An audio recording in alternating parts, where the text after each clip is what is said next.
अस्सलाम वालेकुम पाकिस्तान, मैं हूं Malia Hashmi. Welcome to power show with Malia Hashmi. नाज़रीन, बहुत ही ज़बरदस्त खबरें आ रही हैं पाकिस्तान की मईशत के हवाले से, और वो पिछले 2.5 साल जो हम सब मिलकर रोना रोते रहे कि पाकिस्तान की मईशत का क्या बनेगा, और फिर कोविड ने हमें आ लिया। वैसे तो कोविड ने पूरी दुनिया को ही जकड़ लिया, लेकिन अल्लाह की शान है और अल्लाह का ही करिश्मा है जो आज मैं आपको फिगर्स बताऊंगी, और आपको हम ऐसी ज़बरदस्त कुछ खबरें शेयर करेंगे जो आम तौर पर हमें लोग कन्नूतियत पसंद होते हैं तो वो अच्छी बात करना पसंद नहीं करते। तो इससे मुझे याद आता है कि किसी ने बहुत खूब कहा था कि no matter how many goals you save, इससे फर्क नहीं पड़ता कि कितने गोल्स आप सेव करते हैं, people only tend to remember the ones you miss. लोग सिर्फ उनको याद रखना पसंद करते हैं जो आपसे मिस हो जाते हैं। सो हम अपना सहाफती हक भरपूर तरीके से एक पाकिस्तानी होने की हैसियत से अदा करेंगे। आज आपको दिखाते हैं जी, आप अपनी स्क्रीन पर देख सकते हैं कि पाकिस्तान तहरीक इंसाफ की हुकूमत जब से आई है, 2018 से लेकर 2021 तक बहुत सी चीज़ों का फ़र्क आया है। एज वी स्पीक इस वक्त माशाल्लाह हम जो नेशनल अकाउंट्स कमेटी ने ज़बरदस्त खबर दी है कि आने वाले दिनों में जैसे ही क्वार्टर ख़त्म होगा इंशाल्लाह, तो हमारा GDP ग्रोथ रेट 3.94% तक जाने की कवी उम्मीद है। और बहुत से इकोनॉमिक एक्सपर्ट्स का ये भी कहना है कि इंशाल्लाह कोई शक नहीं कि पाकिस्तान 4% को भी एक्सीड कर जाएगा। ये बड़ा ज़बरदस्त एक तकाबली जायज़ा भी मेरे पास मौजूद है और कुछ फिगर्स आपसे शेयर करते हैं जी। रोशन डिजिटल अकाउंट जिसमें अब तक $1 अरब आ चुके हैं, तरसीलाते ज़र का रिकॉर्ड $24 अरब है इस वक्त। करंट अकाउंट सरप्लस $1 अरब है। ये बड़ी दिलचस्प बात है, यहाँ पर जरा रुकते हैं, मैं आपको बताती चलूँ कि नून लीग की जब हुकूमत थी तो करंट अकाउंट डेफिसिट $19.2 अरब पर छोड़कर गए थे ये, जो कि 2018 में जब इमरान खान हुकूमत आई तब से लेकर आज तक माशाल्लाह हम $959 मिलियन के सरप्लस पर हैं, यानी नफे में आज हम खड़े हैं। लार्ज स्केल मैन्युफैक्चरिंग की बात की जाए तो उसने भी माशाल्लाह जुलाई से लेकर मार्च में, यानी अभी ये 3 महीने जब शामिल होंगे तो फाइनल फिस्कल ईयर का रिजल्ट आ जाएगा, लेकिन अभी तक के 9 माह में माशाल्लाह 9% का इजाफा हुआ। हाउसिंग एंड कंस्ट्रक्शन इंडस्ट्री में भी हमने देखा कि माशाल्लाह 8.5% का इजाफा हुआ, और सिर्फ मार्च की ही अगर आप एक्सपोर्ट्स देख लें तो माशाल्लाह $3.2 अरब पर पाकिस्तान पहुंचा, जो कि एक बड़ी जबरदस्त बात है कि कोविड में हम बिल्कुल भी एक्सपेक्ट नहीं कर रहे थे कि जहां पूरी दुनिया की मईशत इस वक्त जकड़ी जा चुकी है, वहां Pakistan at least macro economic level पर माशाल्लाह बहुत ज़बरदस्त परफॉर्म कर गया। और सो मच सो के बहुत से इंडस्ट्रियलिस्ट और बिजनेसमैन हमें बताते हैं कि हम बहुत दुखी थे जो ईद पर हमें छुट्टी करनी पड़ गई। हम दुखी इसलिए थे कि एक्सपोर्ट इस कदर हमारी बढ़ चुकी थी, इतने ऑर्डर्स पेंडिंग थे, और आपको पता है कि ईद का ऐलान भी अचानक एक दिन पहले हुआ, बहुत से ऑर्डर्स रह गए। हमारे जो इंडस्ट्रियलिस्ट हैं और बिजनेसमैन हैं वो ये शुनीद देते हैं कि आने वाले दिनों में इंशाल्लाह नौकरियां भी बहुत हद तक इसमें निकलेंगी।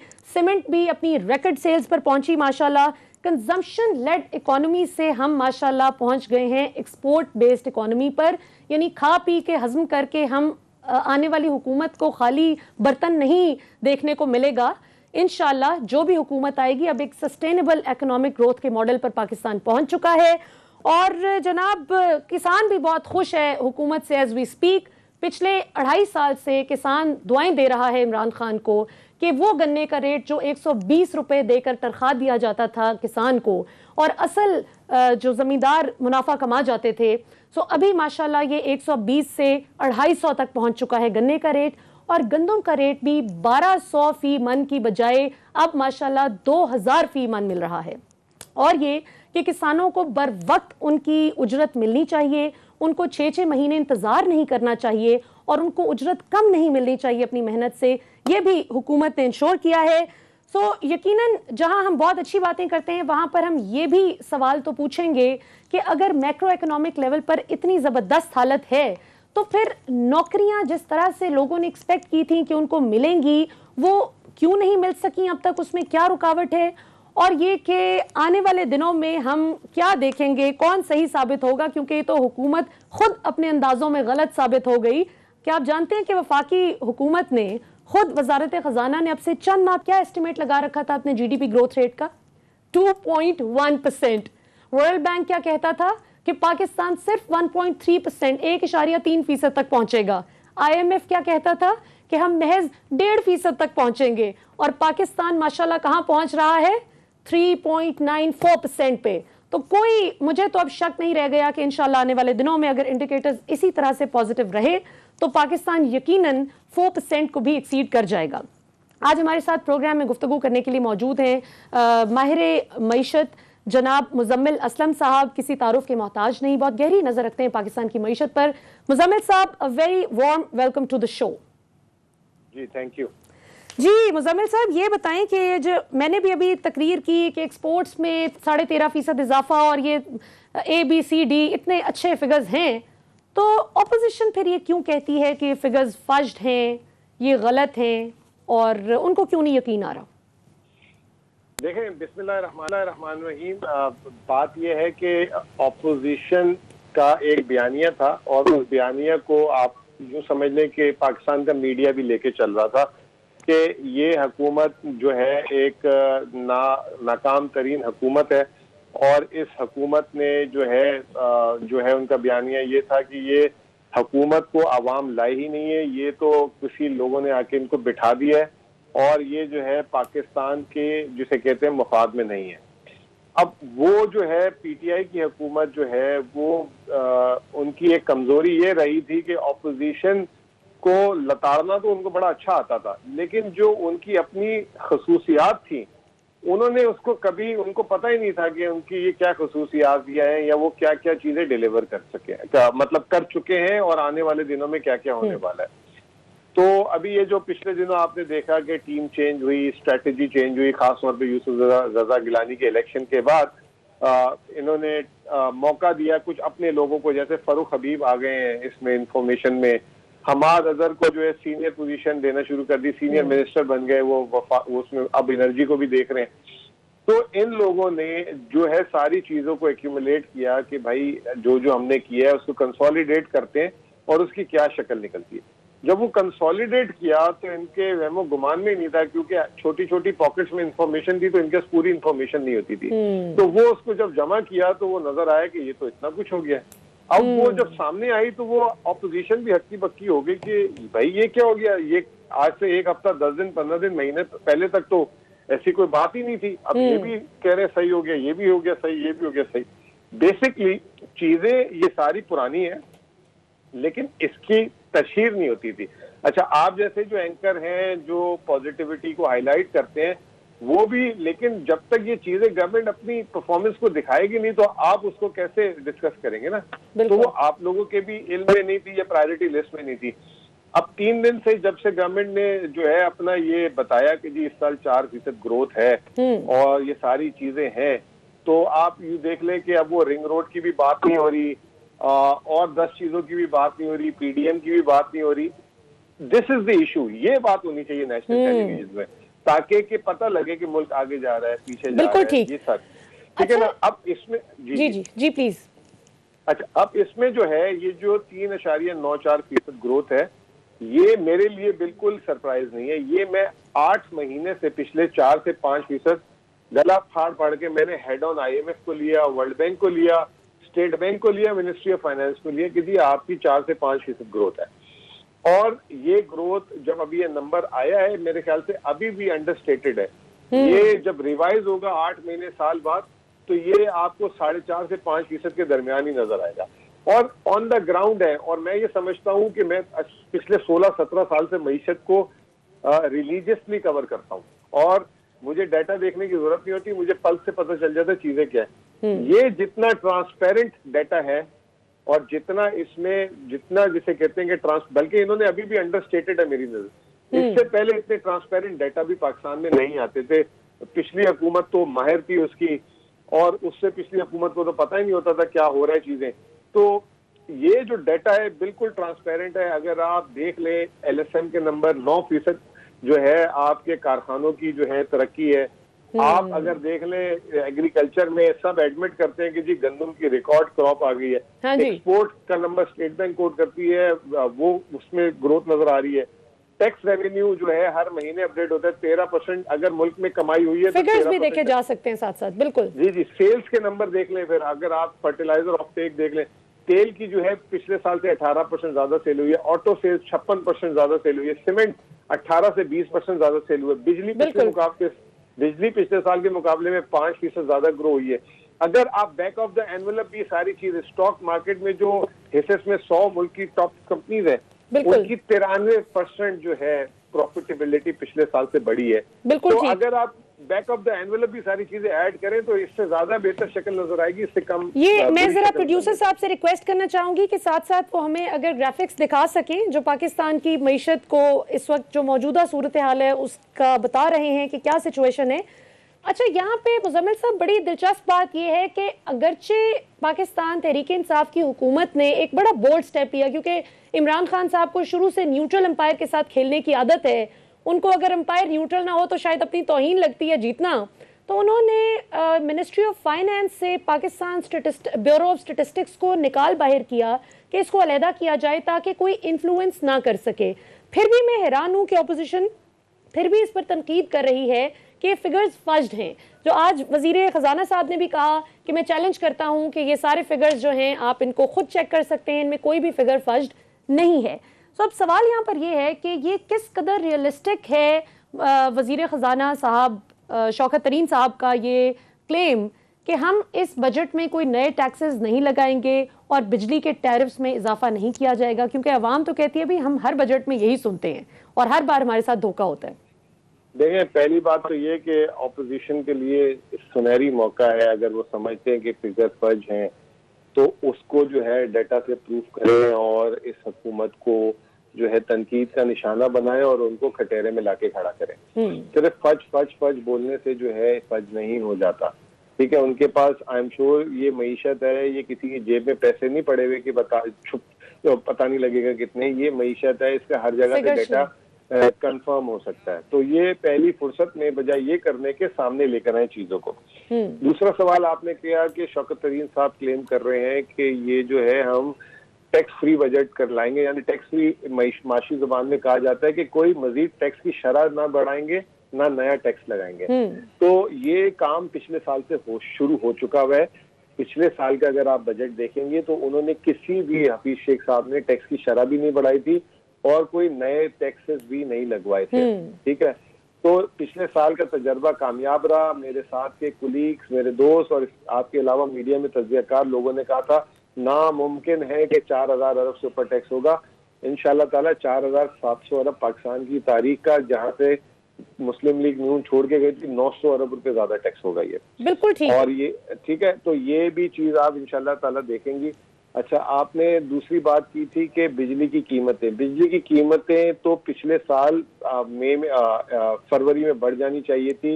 इमरान खान खड़े हो गए थे IMF के आगे कि उन्होंने कहा कि हम बिजली में इस्तेलाहात लाके अपने जो है जो सर्कुलर गर्दिशी कर रहे हैं उसको नीचे लाएंगे। उस पर उन्होंने बहुत काम किया, IPP से भी एग्रीमेंट किए, उसमें जो है ट्रांसमिशन लाइन पे भी काम कर रहे हैं, फ्यूल पे भी काम कर रहे हैं, LNG वगैरह पे। अब जो है आपने देखा होगा कि 2 महीने पहले IMF प्रोग्राम को बहाल करते हुए हमने बिजली की कीमत ₹1.90-94 ऐसे कुछ बढ़ाई थी और IMF ने कहा था मजीद बढ़ानी है। तो उस वक्त वजीर खजाना चेंज कर दिया गया और कहा कि नहीं, हम नहीं ये बोझ आगे डालेंगे, क्योंकि हम उसको क्यों सजा दें जो अपनी बिजली की पूरी पैसे दे रहा है, जो बिजली चोरी कर रहा है उसकी सजा एक शरीफ आदमी को क्यों दे और पिछली हुकूमत के गलत फैसलों का भी बोझ अवाम पे क्यों डाले। अब अल्लाह से दुआ करनी चाहिए कि ये जो है चाइना जो है हमें थोड़ा कंसेशन दे दे, जो क्योंकि पिछली हुकूमत ने बहुत महंगे जिसे कहते हैं रेटों में चीजें की थी। इसके अलावा अभी ये मईशत जो 4% चली है, हमें शुक्र अदा करना चाहिए। अगर 6-7% पे गई तो जो बिजली इजाफी सिस्टम में है वो जब बिकना शुरू हो जाएगी तो हुकूमत का गर्दिशी करने का जो बोझ है वो कम होगा। तो थोड़ा सा जो है चीजें जो है इमरान खान की तरफ से वर्डिक्ट आया हुआ है, अब ये कितना उस पर कायम रहते हैं ये तो अब बजट आएगा तो बाकी बातें पता लगेंगी। लेकिन बजट में कभी बिजली की कीमत का ऐलान नहीं होता, टैक्सेस का होता है या अखराजात का होता है। बिल्कुल ठीक। और ये जो हमारे पास फॉरेन रेमिटेंसेस की भी डिटेल है, ये भी बड़ी खुशाइंद है कि 27 अरब डॉलर्स तक कहा जा रहा है, जो कि ऑल टाइम हाई है। सो ये भी रिफ्लेक्ट करता है कि ऑब्वियसली पाकिस्तान से बाहर जो परदेसी पाकिस्तानी बैठे हैं वो बहुत एतमाद रखते हैं और उनका दिल चाहता है कि पाकिस्तान में हर तरह की डेवलपमेंट हो। नाज़रीन, यहाँ पर वक्त हुआ एक शॉर्ट कमर्शियल ब्रेक का। ब्रेक से वापस आएंगे, मुजम्मिल साहब से ये भी सवाल करेंगे कि अगर ये सब कुछ इतना अच्छा चल रहा है, जो कि ऑब्वियसली हमने खुद भी आज फिगर्स चेक किए और ये बिल्कुल दुरुस्त फिगर्स बता रही है हुकूमत, तो फिर ये सारी की सारी तरक्की माइक्रो इकोनॉमिक लेवल पर कब ट्रांसलेट होगी? अवाम को बिजली का बिल, जो दीगर महंगाई है, खाने पीने की अशिया में उनकी कीमतों में कमी और नौकरियों की प्रोविजन, ये दो चीजें कब देखने को मिलेंगी? After the break.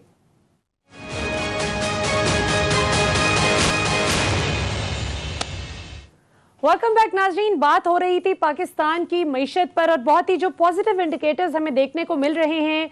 25 crore dollars इस वक्त पाकिस्तान का करंट अकाउंट सरप्लस है एज वी स्पीक, जबकि 2018 में जब नवाज शरीफ साहब की हुकूमत खत्म हुई, नून लीग की हुकूमत का जब खात्मा हुआ, तो उस वक्त पाकिस्तान 19.2 अरब डॉलर के करंट अकाउंट खसारे में था।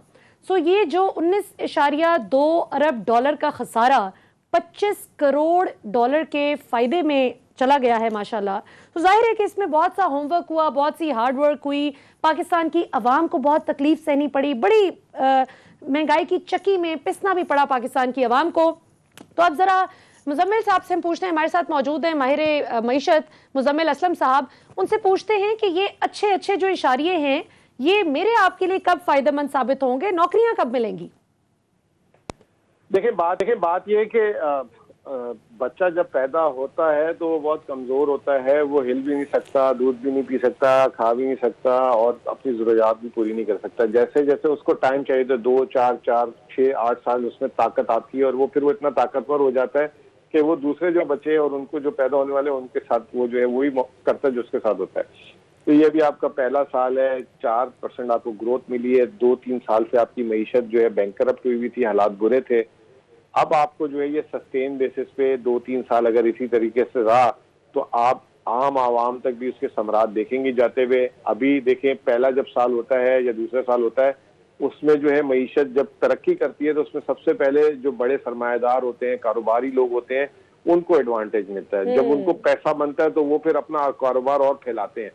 जब वो फैलाने जाते हैं तो फिर उनको लोग चाहिए होते हैं काम करने के लिए, और लोग जब ज्यादा नहीं होते तो फिर उन पे प्रेशर होता है तनख्वाह बढ़ाने का, और फिर वो तनख्वाह बढ़ती है और फिर वो लोगों की फिर जो है ना जॉब मार्केट वालों की मार्केट हो जाती है। अभी जो है सरमायादार की मार्केट है। तो इसके लिए आपको सस्टेन लेवल पे जो है ना बहुत सालों की ग्रोथ चाहिए होती है।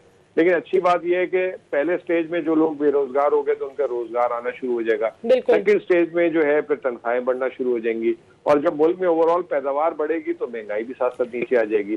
तो जो है इसका मतलब है सिर्फ खुशहाली, अगर ये चीज खुदा करे कि कंटिन्यू रहे। अच्छा, आपको ये तो इसमें कोई शक नहीं है, पाकिस्तान की 60 से 70% आबादी तकरीबन हम जानते हैं कि देहात में रहती है और ज़राअत से मुंसलिक है, और जाहिर है किसान को जो फ़ायदा हुआ वो डायरेक्टली पाकिस्तान की 60 से 70% आबादी की मेजॉरिटी को हुआ। सो डेफिनेटली ये वो अवाम है जो कि मीडिया पर 7 से रात 11-12 बजे तक बैठकर अपना जो उनको फ़ायदा हुआ है, जो तारीख में कभी नहीं हुआ, वो नहीं बता सकती उस तरह से। तो जाहिर है कि सरमायादार का बयानिया पूरी दुनिया में जहाँ भी आप देखें वो ज़्यादा चलता है। लेकिन थैंकफुली वी आर डिफरेंट, हम गरीब आवाम की आवाज़ है। तो आपसे ज़रा आखिर में मैं ये पूछना चाहूँगी मुजम्मिल साहब के, पाकिस्तान तहरीक इंसाफ की हुकूमत से माजी के जो 2.5 साल हैं और नून लीग और पीपल्स पार्टी की भी गुज़िश्ता हुकूमतों से ऐसी क्या गलतियाँ हुई जो आप एज एन इकोनॉमिक एक्सपर्ट मशवरा देंगे कि अब आने वाले 2.5 साल में ना की जाएं ताकि ज़्यादा बेहतर तरीके से रिजल्ट अचीव हो सके? देखिए, सबसे पहली चीज तो ये कि जो भी एक्शन ले उस पर एतमाद करें, और जो भी एक्शन ले उसमें जो है 10 दफा सोच के जो है इसका एग्जाम करें। जो थोड़ा सा मैंने देखा, क्योंकि ना तजर्बेकारी थी और वजीर आजम खुद कहते हैं हम ना तजर्बेकार थे, और कोई बुरी बात नहीं है, नए लोग आते हैं। तो वो जो है अब इन्होंने जो चीजें कर ली हैं, सीख ली हैं आखिरी 2-2.5 सालों में, उसको जो है रिपीट ना करें। जैसे 3 साल में तीसरा वजीर खजाना आ गया, कहीं ये ना हो कि 6 महीने बाद चौथा आ जाए, ठीक है ना। तो ये सारे जो है ना लोग देखते हैं, पॉलिसी कंसिस्टेंसी इस हुकूमत ने जो है दूसरों के मुकाबले में ज्यादा अच्छी रखी है, जो पॉलिसी रखी है उस पर कायम रहते हैं, लेकिन घबरा जाते हैं। तो मैं जब वजीर आजम से कुछ अर्से पहले मिला था तो मैंने उन्हें ये कहा था कि जो आपने 2.5 साल में काम किए हैं, लोग आपको कह रहे हैं कि आपने अच्छा काम नहीं किया। मैं समझता हूँ आपने बहुत अच्छा काम किया है, क्योंकि आपने अपनी जमीन को जरखेज करने की कोशिश की है। जब जमीन जरखेज होती है ना तो फिर पौधा बहुत तनावर, ताकतवर और फलदार होता है। तो वो जो जब जमीन जरखेज करने वाला टाइम होता है ना, ऐसे लगता है बस ये जमीन में गोडी किए जा रहा है, टाइम जाया कर रहा है। तो आप इसी को मेंटेन रखें जो आपने किया है, खुद ब खुद ऑटो पायलट में आपको तरक्की नजर आएगी। और जो नजर आए वो चीजें वो लोगों तक फैलाएं ताकि मायूसी कम हो। जब मायूसी होती है ना तो लोग जो है गलत डिसीजन ले लेते हैं। बिल्कुल सही बात है, बिल्कुल ऐसा ही है। हम उम्मीद करते हैं नाजरीन कि इंशाल्लाह जो हमें पॉजिटिव इकोनॉमिक इंडिकेटर्स इस वक्त एज वी स्पीक दिखाई दे रहे हैं, अल्लाह करे कि इनको हम अच्छे तरीके से इन पर अमल कर सकें। और आखिर में एक क्वेश्चन तो रह ही गया मुज़म्मिल साहब, जो मैं आपसे पूछना चाहूँगी कि तनख्वाहदार तबका जो है वो बहुत नाराज़ रहा है पिछले 2-2.5 सालों में। और मैंने जब साबिक वज़ीर ख़जाना जनाब हफीज़ शेख साहब का इंटरव्यू किया था तो उस पर बाकायदा मुझे बहुत से लोगों से डांट पड़ी थी कि मैंने ये सवाल क्यों नहीं पूछा कि तनख्वाहदार तबके को कब फ़ायदा होगा, उनकी तनख्वाहें कब बढ़ेंगी। तो इस हवाले से आपको है कोई खबर?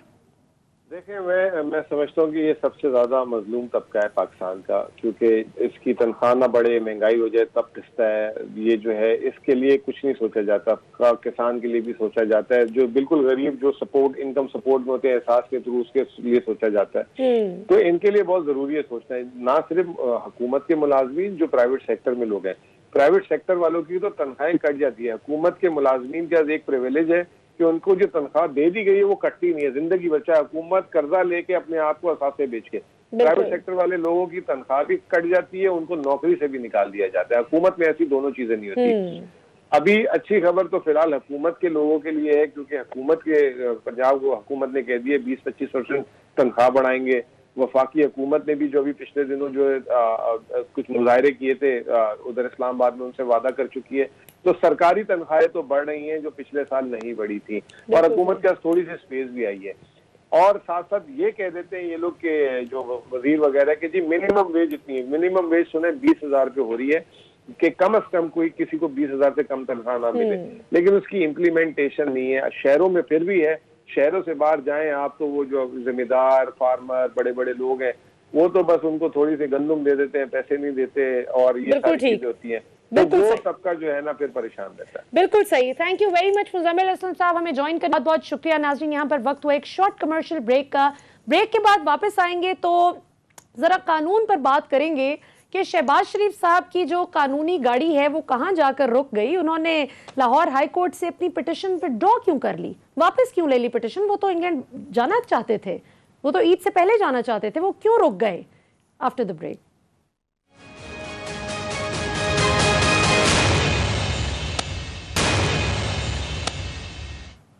वेलकम बैक नाजरीन। बात करेंगे शहबाज शरीफ साहब के लंदन जाने या ना जाने का मामला कहां तक पहुंचा है। हमारे साथ मौजूद हैं मुमताज़ माहिर कानून जनाब अजहर सिद्दीक साहब। अजहर सिद्दीक साहब, हमें ज्वाइन करने के लिए बहुत बहुत शुक्रिया। विदाउट एनी डिले हमें ज़रा बताइए, ज़रा समझने में मदद कीजिए कि शहबाज शरीफ साहब कल तक तो बहुत पुरजोश थे कि मैं लंदन जाकर अपनों में ईद करना चाहता हूँ, और अब वो खुद ही लाहौर हाई कोर्ट जाकर अपनी पिटिशन विड्रॉ कर लेते हैं, जिस पर शहजाद अकबर साहब ने उन पर चोट भी की कि इनको पता है ये गलत है, इसीलिए खुद ही पीछे हट गए। क्या कहेंगे आप, ये यू टर्न क्यों लिया गया? अच्छा मलिया, बहुत शुक्रिया, आपने बड़े सही टाइम पे चीजें थी हैं। ये इसको हमें दो तरह से देखना पड़ेगा। एक तो ये ज़हन में रख लीजिएगा, सितंबर 2020 को शहबाज शरीफ ने अपनी जमानत खारिज होने की बुनियाद पर वापस ले ली थी, और उन्होंने मार्च में जमानत दायर की और दिनों में जमानत उनकी हो गई। और 24 अप्रैल को जब जमानत हुई, वो अलग बात है, डिसेंटिंग व्यू आया 2 जजेस का, फिर 3 रुकनी बेंच ने रेफरी जज के तौर पर ऑर्डर पास किया, ये खामोश रहे। और उन्होंने 7 मई को दरखास्त दी, और आपको पता है सेम डे एतराज उठा और बगैर नोटिस किए हुए इनको जाने की इजाजत मिली, और टिकट इन्होंने कंफर्म काटी हुई थी, कंफर्म जाने की टिकट काटी हुई थी और वाया कतर काटी हुई थी। मैं जो समझता हूँ, मैं जरा पॉलिटिकल बात करने लगा हूँ कि ये कहीं ना कहीं ये बात बिल्कुल डील की बात है, या आपस में कोई ना कोई कुछ हल्कों ने, इंटरनेशनल एस्टैब्लिशमेंट ने, किसी ने यकीन दहाई उन्होंने कराई है कि उन्होंने कतर में जाकर चीजें तय करनी थी और बाद में लंदन जाना था। हालांकि इनके पास अपने डिप्लोमेटिक पासपोर्ट है, इन्हें क्वारंटाइन करने की जरूरत नहीं थी। अब जब वो मामला डिले हो गया, गवर्नमेंट आ गई इस मामले में, गवर्नमेंट ने कहा कि ब्लैक लिस्ट में नाम नहीं है और गवर्नमेंट ने ECL में नाम डाल दिया। अब जो बात आ रहा है, जो इसको आपने मिलाना है दो तरह से। एक तो सुप्रीम कोर्ट में मामला चैलेंज कर दिया, सुप्रीम कोर्ट में जस्टिस इजाजुल हसन के बेंच में लगा हुआ है, और वहां ये सारे बातें जब सामने आएंगी तो बड़ा मुश्किल हो जाएगा। हाईकोर्ट का फैसला सस्टेन नहीं कर सकेगा। हाईकोर्ट का फैसला जो सुप्रीम कोर्ट है उसको सेट असाइड कर देगी। बड़ी रीजन है उसके अंदर। एक तो ट्रायल कोर्ट से इजाजत नहीं ली है, नोटिस नहीं दिया, उनका नाम ब्लैक लिस्ट में नहीं है, मेडिकली कोई ऐसी चीज अवेलेबल नहीं है कि उन्होंने मेडिकल दिखानी है। मैं कानूनी बात कर रहा हूँ। इस साथ पॉलिटिकल बात जो मैं आपके सामने शायद ब्रेकिंग बात हो, अगला हफ्ता बड़ा अहम है जी। अगला हफ्ता अहम है कि नवाज शरीफ साहब की, एवन फील्ड की और अल-अज़ीज़िया की अपीलें लगी हुई जी जी 6 अपीलें हैं टोटल उन्होंने फाइल की हैं, और साथ साथ नैब ने भी फाइल की हैं।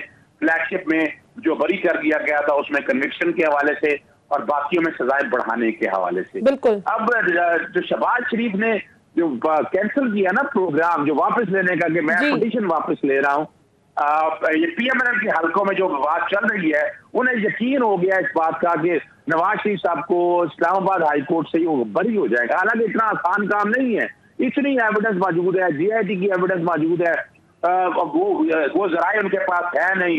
एवन फील्ड के हवाले से भी देख लें, वॉल्यूम 10 के हवाले से भी देख लें। वॉल्यूम 10 मौजूद है, वॉल्यूम 10 भी तो मौजूद है ना। ये देखिए बहुत खतरनाक एविडेंस है ना। सेक्शन 9 को देखें, इसके लिए साबित नहीं करना जरूरी कि करप्शन या करप्ट आपने बजायर को दी दी है, आपके असासे आपकी औकात से ज्यादा है, आपकी आमदन से ज्यादा है, तो वो करप्शन और करप्ट प्रैक्टिस कहलाता है। और ये बड़ा फिट केस है। लेकिन बात जो समझने वाली है कि यहाँ देखना, इस्लामाबाद हाई कोर्ट ने इतनी देर के बाद अपीलें लगने के बाद वो इख्तियारी डिक्लेयर हो गए। इख्तियारी डिक्लेयर होने के बाद उनके वकील की सहूलत भी ले ली गई। लेकिन पिछले डेट के ऊपर ये कहा, ऐसा इंप्रेशन आया कि ख्वाजा हारिस को वकील, यानी नवाज शरीफ की चॉइस ही का वकील दिया जा रहा है। ये मेरी समझ से बाहर है कि नवाज शरीफ की चॉइस का वकील क्यों दिया जा रहा है। नवाज शरीफ की चॉइस तो खत्म होगी। नवाज शरीफ चाहते हैं अच्छा वकील करना चाहते हैं, अपनी मर्जी का वकील करना चाहते हैं, अपना स्कॉन्डरशिप खत्म करें, जो इश्तिहारी वो सारा खत्म करके अगर पेश करें अपीलें। लेकिन तो ये मुझे ये लग रहा है जो नून लीग के करीबी हल्कों या शहबाज शरीफ के आसपास उन्हें इस बात की यकीनदारी हो गई है कि नवाज शरीफ साहब गालिबन बरी हो रहे हैं। हालांकि बरी होना इतना आसान काम नहीं है। और इंग्लैंड के अंदर भी हालात ऐसे हैं इस वक्त कि इंग्लैंड में भी नवाज शरीफ का ठहरना मुश्किल हो गया है, क्योंकि उनका स्टेटस इस वक्त कोई नहीं है।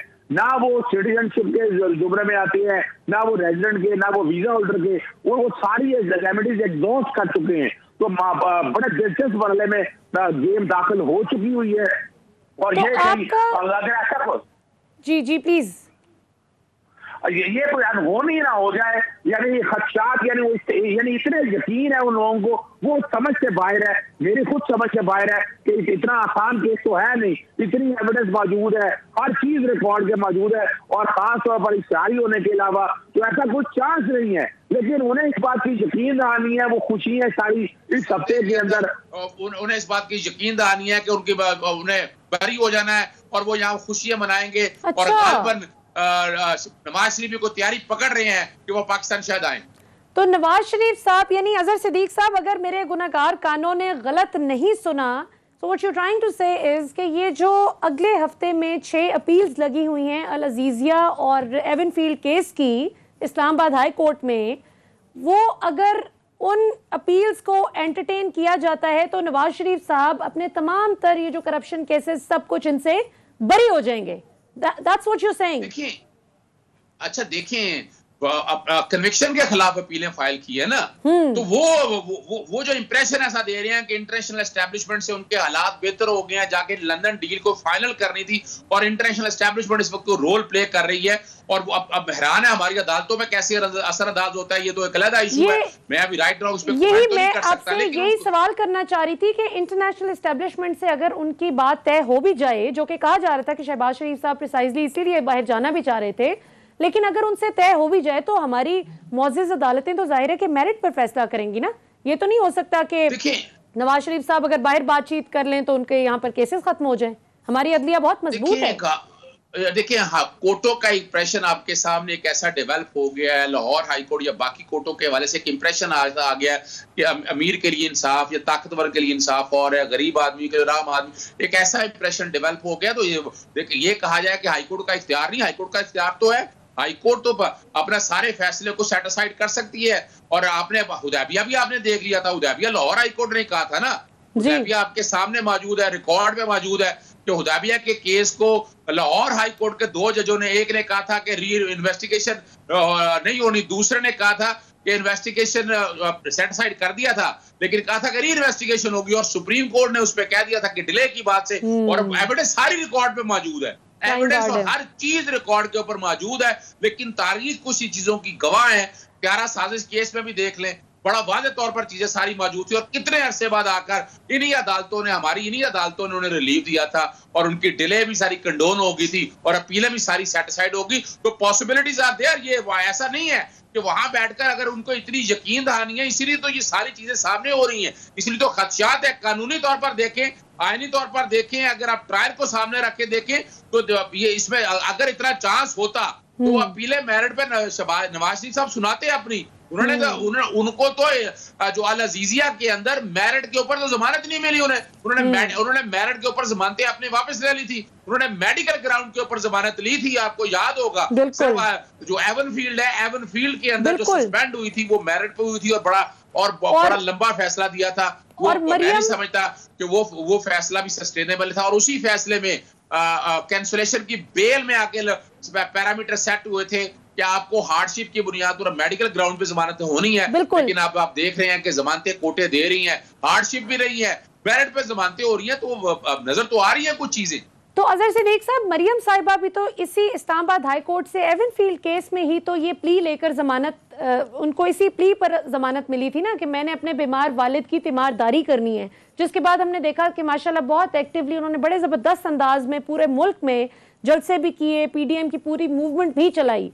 सो ये तो आपने बड़ी ब्रेकिंग न्यूज दे दी है कि ये तो पाकिस्तान की सियासत बिल्कुल अपसाइड डाउन हो सकती है, बहुत बड़ा अपसेट हो सकता है हुकूमती क्वार्टर्स में और अपोजिशन के क्वार्टर्स में, जो बहुत अभी से मिठाइयां बांटी जा रही हैं कि मियां साहब बरी भी हो सकते हैं अगले हफ्ते।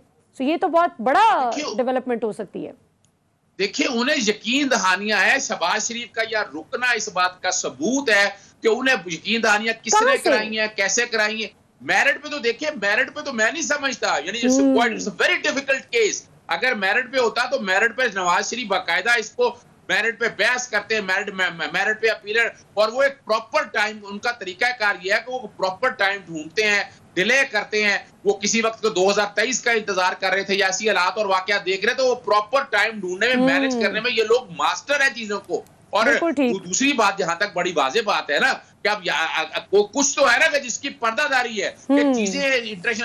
और एक बात और बता दूं मलिया आपको, जहां हम जो समझ रहे हैं ना कि ये जहांगीर तरीन वाला मामला, जहांगीर तरीन के साथ ये लोग नहीं है, उसकी तारीखी बात बता दूं। सेनेट के इलेक्शन में आसफ अली जरदारी साहब ने बड़ा वाज़ेह कहा था कि हमने वोट खरीदे हैं, और आपको मरियम का स्टेटमेंट नहीं बोलना चाहिए, वहां टिकटें चली हैं। बुनियादी तौर पर ये लोग जो जहांगीर तरीन कर खड़े हैं, ये वही लोटे हैं या वही लोग हैं जो बैठकर इमरान को बीटरे करना चाहते थे, जो सेनेट में जिन्होंने हालात वाकया चेंज किए। तो ये जानबूझ के ऐसे हालात पैदा किए गए कि यहाँ जहांगीर तरीन वाला मामला उठाया गया।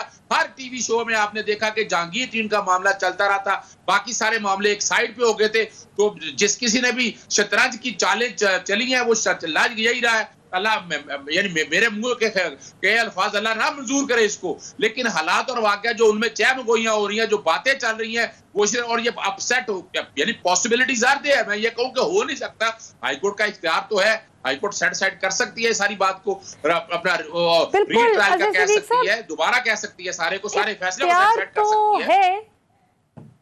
हुजूर, इख्तियार तो है, लेकिन जाहिर है कि पाकिस्तान की अदालतें पाकिस्तान की बहुत ही मोतबर एंटिटी हैं, और पाकिस्तानी अवाम का, ठीक है, एक अवाम की कुछ आप कह लें परसेंटेज का तासुर जो भी हो, लेकिन मैं आज भी मानती हूँ, होल हार्टेडली मानती हूँ कि पाकिस्तान की अवाम की अक्सरियत अपनी अदालतों पर बहुत एतमाद रखती है, और हमें यकीन है कि इमरान खान हो, नवाज शरीफ हो या जरदारी साहब हो, कोई भी हो, जो भी फैसला होगा 100% मेरिट पर होगा। इस बुनियाद पर अब मुझे लगता है कि Pakistan has walked past that stage जहां पर इंटरनेशनल से मामला तय पा जाया करते थे, और उसके बाद आगे जाकर हम देखते थे कि पाकिस्तान के अंदरूनी हालात भी इंटरनेशनल एस्टेब्लिशमेंट की हिदायत के मुताबिक शेप अप होते थे। मेरा नहीं ख्याल कि ऐसा होगा, अगरचे अजहर सिद्दीक साहब की कानूनी राय अपनी जगह, पॉसिबिलिटी तो बिल्कुल है, लेकिन देखना यह है कि पाकिस्तान की अदालतें जो कि मुझे यकीन है कि पाकिस्तानी अवाम का जो मेरिट पर यकीन है उसको मलूज़े खातिर रखते हुए फैसला करेंगी। फिर भले किसी को बरी करें या किसी को कैद करें, वो उनकी सवाबदीद है, और चाहे लीडर कोई भी हो। पाकिस्तान जिंदाबाद।